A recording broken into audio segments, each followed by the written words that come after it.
Hi, I'm Slime for Brains. This video is about having fun.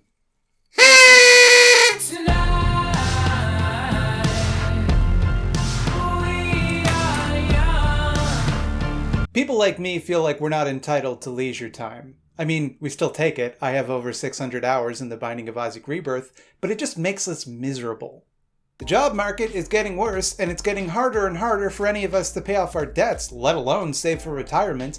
And that hour you spent playing Red Dead Redemption 2, you could have been learning a new skill, or working out, or meditating. But you didn't. You took time for yourself, time that didn't even belong to you. Why would you do that?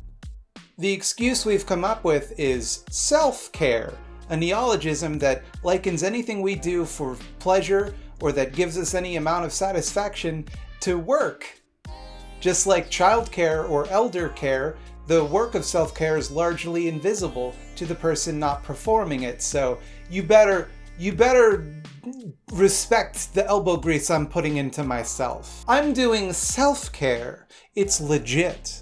And I find that sickening.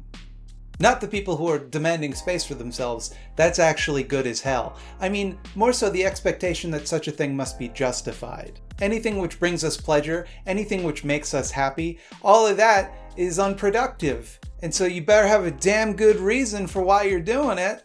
The idea that we have to have a good reason for doing anything that's not productive has some pretty dark implications for the people that can't be productive for whatever reason. I think that's a perverse way of looking at human activity, and I think it only serves to benefit the people who are in power because they're the people you're expected to produce for.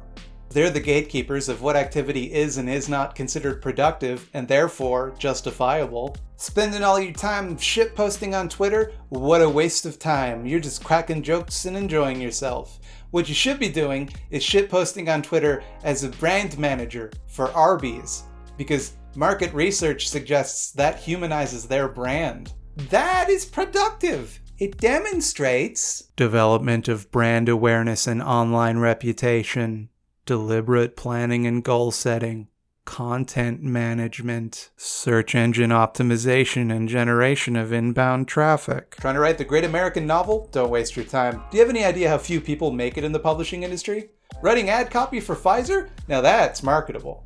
That shows that you write clear, attractive copy with a distinct voice, interpret copywriting briefs to understand project requirements, collaborate with designers, PR, and other professionals on large and small-scale marketing projects, conduct high-quality research and interviews, edit and proofread copy as needed, use search engine optimization principles to maximize copy's reach. Going to college? Well, I hope you don't think you're going to study history or philosophy or literature or any sort of liberal art because you're not going to get a job that way. Why are you going to college? Just to understand the world better? Give me a break. No, you should go into a STEM field. And that way you're pretty much guaranteed a high-paying job. And if enough of you get STEM jobs, then that means employers can start reducing wages because they don't have to worry about attracting qualified applicants anymore.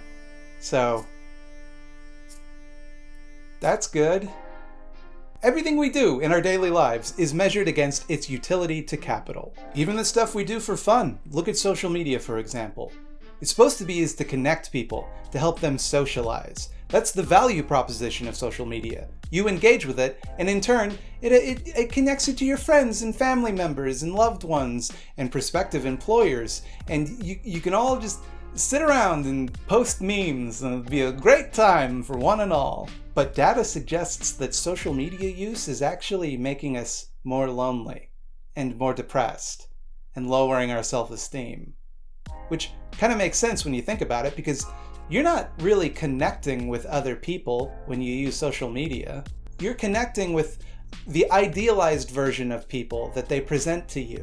The carefully manicured profile that makes them seem cooler and more attractive and more interesting than they actually are. And that's not a statement of judgment either. Everybody does that. I mean, who doesn't untag themselves in photos where they look bad? Who doesn't just post when they do something interesting? Who doesn't want to make themselves seem more interesting online? And when we're not doing so great, when we're struggling, we don't talk about that on social media if it's embarrassing or taboo. The only time we talk about our struggles on social media is when it can be used as a story of perseverance that shows our strength and resolve. And that means that if you're struggling and you don't have the same perseverance and resolve that other people do, it makes you feel kind of worse, doesn't it? So every day we're comparing ourselves to these idealized versions of other people, and every day we feel like we're falling short. But there's not much we can do about it. I mean, we can't really change the culture of social media. You gonna stick your neck out when potential employers are gonna get bad information about you when they Google your name? Why do you think I don't use my real name, Fartzilla McToilet? I'm proud of who I am. And it's all something we choose to do. Nobody is forcing you to use social media. At least, no one individually is. But if you didn't, you'd be missing out on all sorts of news and social situations and prospective employment. Nobody is forcing you to curate your profile to make yourself seem cooler, but isn't that kind of how you want to be seen?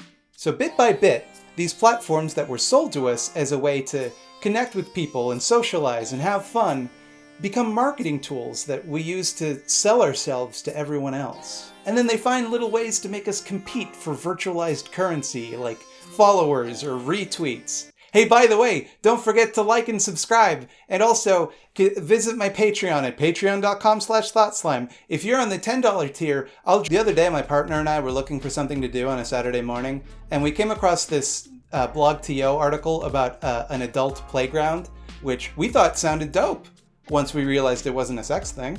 And what we were hoping for was like slides and jungle gyms and all that stuff, but like adult-sized and without any kids around, so that we could do all this stuff that we did as kids when we would play on playgrounds. Then when we Googled it, we found out it's actually just an art installation of cool-looking rooms so that you can take photos of yourself in cool rooms to put on Instagram. Market research suggests that millennials aren't looking for products, they're looking for experiences. Our play has become work, but our work will never, ever become play. The things you do for money are expected to be grueling, challenging, miserable. If your job isn't those things, then you're just not trying hard enough. You should be pushing yourself above and beyond. You gotta be like a shark, baby. You stop swimming, you die. Capitalism requires endless growth. That means that it isn't enough for you to just succeed. You've got to succeed more. And if you manage to do that, then you've got to succeed more, and so on, and forever, and then you die. I don't know if you can hear that alarm. That's my laundry. I'll be right back. In David Graeber's book Bullshit Jobs, he talks about how jobs that are of obvious utility to other people are usually paid less. I couldn't be bothered to look through my Kindle copy of that book to find the exact quotation, so here is a quote from the essay the book was based on. In our society, there seems a general rule that the more obviously one's work benefits other people, the less one is likely to be paid for it. Again, an objective measure is hard to find, but one easy way to get a sense is to ask, what would happen were this entire class of people to simply disappear? Say what you like about nurses, garbage collectors, or mechanics, it's obvious that were they to vanish in a puff of smoke, the results would be immediate and catastrophic. A world without teachers or dock workers would soon be in trouble, and even one without science fiction writers or ska musicians would clearly be a lesser place. Debatable. It's not entirely clear how humanity would suffer were all private equity CEOs, lobbyists, PR researchers, actuaries, telemarketers, bailiffs, or legal consultants to similarly vanish. It's as though they are being told, but you get to teach children or make cars. You get to have real jobs, and on top of that, you have the nerve to also expect middle-class pensions and healthcare? It's like they say, do what you love and you'll never work a day in your life. And if you never work a day in your life, you'll never get paid. To work then, to really work, is to suffer. That which does not cause us to suffer or sacrifice something is therefore not real work. Oh, and by the way, that means nobody's ever allowed to complain about their job, which is pretty convenient for the people that make all the money from the jobs, wouldn't you say? I make YouTube videos for a living. Is that a real job? I mean, I put full-time hours into it and I work pretty hard, but I bet to some of you, the answer is a pretty clear no. That's not a job, that's a hobby. And it isn't like I don't produce something, I make videos. Then people pay me for those videos, and I take that money and I pay my rent. I gotta tell you, I've been doing my taxes this month, and boy, it sure feels like a job to both me and the Canadian Revenue Agency. But to some people, the idea that what I'm doing is a job would piss them off. What is wrong with our society? What kind of moral rot has set in that people are just making videos for YouTube instead of going out there and getting a real job? Well, I've had like 20 real jobs in my life, and I gotta tell you, not a single one of them mattered. Nothing would have changed had any of them not been performed. Nobody ever asked if it made sense that I got paid to work at Starbucks, but I don't think there's any more utility in pouring overpriced coffee for people than there is in making silly YouTube videos. The only difference is that nobody would choose to pour coffee for huge lineups of people at Starbucks if they weren't getting paid to do it. So the thing that actually made it a real job was that I didn't enjoy it. So then, if to work means to suffer, that means it's in our employer's best interests to make sure that we're suffering as much as possible. Ever had a boss tell you to stop socializing at work because you're talking to a coworker even though you're performing your duties adequately? Ever been given pointless busy work to fill up your time that did not need to be performed simply because we're not paying you to sit around, goddammit? How often has your boss told you to give 110%, an explicit command to overexert yourself? Well, surely we can all just be comfortable with the idea that I will give 100% of my effort, Derek. And that sucks. I think we should have more fun, not just in our leisure, but in our work too. I think the capitalist mantra of increasing productivity has made us all think of work as the opposite of play, fun as the opposite of responsibility. When you have fun, when you play, when you make a concerted effort to enjoy yourself, not for any reason, just because it brings you some measure of personal satisfaction, you're spitting in the face of a system that demands you conform to the lifestyle that is most productive for it. One where you sacrifice everything that makes life worth living on the hopes that you just become a little bit more useful to some rich ding-dong who will never know your name. Anarchittans like me believe in a philosophy called prefigurative politics, which means that your political actions should mirror your political goals. So if us nerds want to create a world that is more fun and enjoyable, that means it's kind of necessary for us to have more fun and for us to live more enjoyable lives in the here and now. That means that we have to find ways to avoid the impulse to constantly be on our grind and instead goof off a little. Just goof off a little. And maybe that sounds like I'm asking you to be cavalier with your livelihood. Easy for me to say, right? Some privileged ding-dong on the internet telling you to just goof off at work and risk getting fired? Maybe you're in a precarious situation and you can't afford to stop hustling even for a second. And if that's the case, by all means, do whatever it takes to survive and thrive in this hell world. I'm not going to tell you any different. I don't have the right to tell you anything different. You do you. You know what you're doing. You know what's best for you. I'm not going to tell you to put yourself in danger of destitution for my principles. That would be, if you'll pardon my French, silly sauce. That being said, we have to find a way to win back our right to enjoy ourselves. If we don't, our enemies will always be able to dangle the possibility of an enjoyable life in front of us, and some people will do whatever it takes to get it. As socialists, we need to present the enjoyable alternative to the drudgery of modern life, not just lecture people about the boring philosophy of old dead white dudes and how much coats cost. And that's why it kind of bothers me that the right gets to present us as the buzzkills, the scolds, the prudes, the people who just want to wave their finger in your face and tell you you can't do nothing fun anymore. Conservatism is the new punk rock. I don't think so. We on the left, we're the fun ones, baby. We don't care what drugs you do. We don't care who you have consensual sex with, or if you don't have sex at all for that matter. We don't expect you to comply with arbitrary and unfair social norms. Do what you want, dye your hair, wear male leggings, convince yourself that you're good at the bongo drums. It all flies here on the left. Make no mistake, the left has the fun ideas. Feminism, for example, is more fun than patriarchy. It is not fun for women to be trapped in domestic servitude. It is not fun for them to have to do all of the cooking and cleaning. It is not fun for them to be more likely to be murdered or assaulted.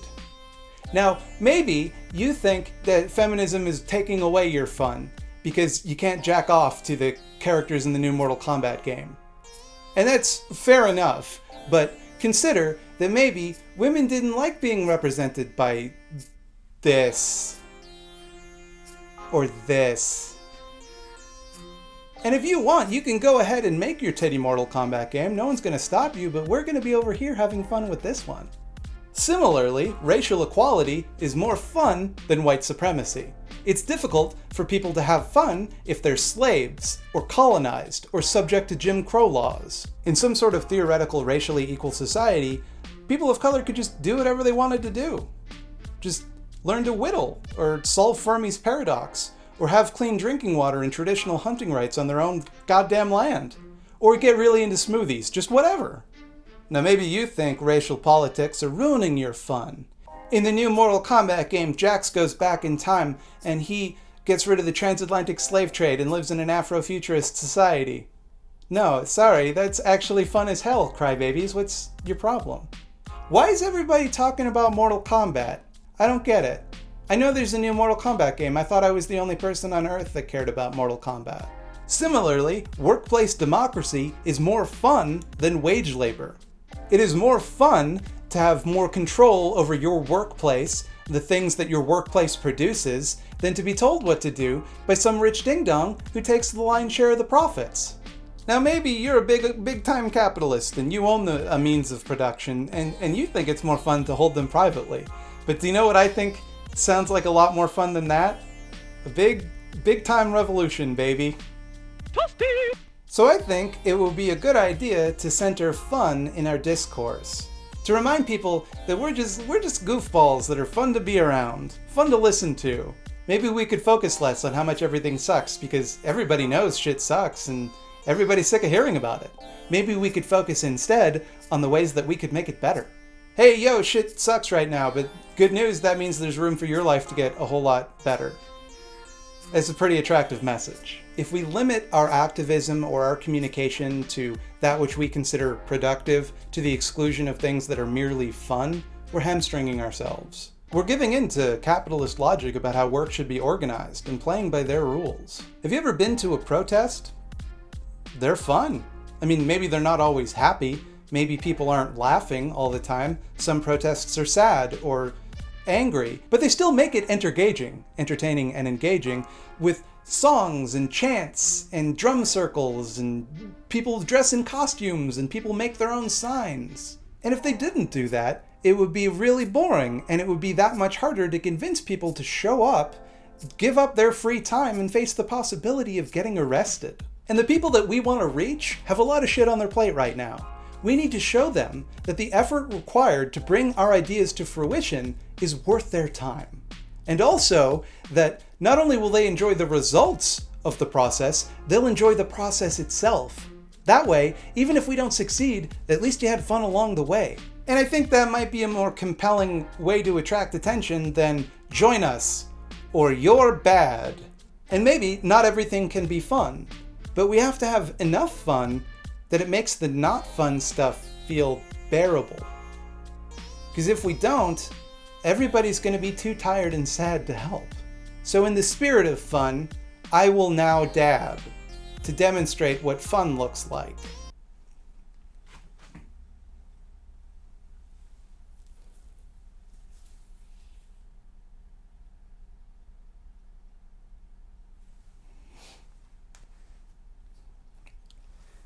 Oh, that hurt my nose. I hurt my nose dabbing. So, that sucks.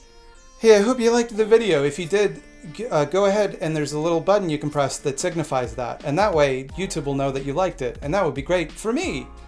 Also, you can subscribe to this channel where I will post more videos. Probably one a week. That's what I'm trying to do, and that's what I've been doing lately. Hey, also, while I got your attention, there's also patreon.com/thoughtslime where you can give me money. And that way, I will continue to be able to afford the things I need for living. Also, you go ahead and, if you want, you can jangle the little bell icon and that'll alert you when I am online for live streams, which I do every Thursday at 8 p.m.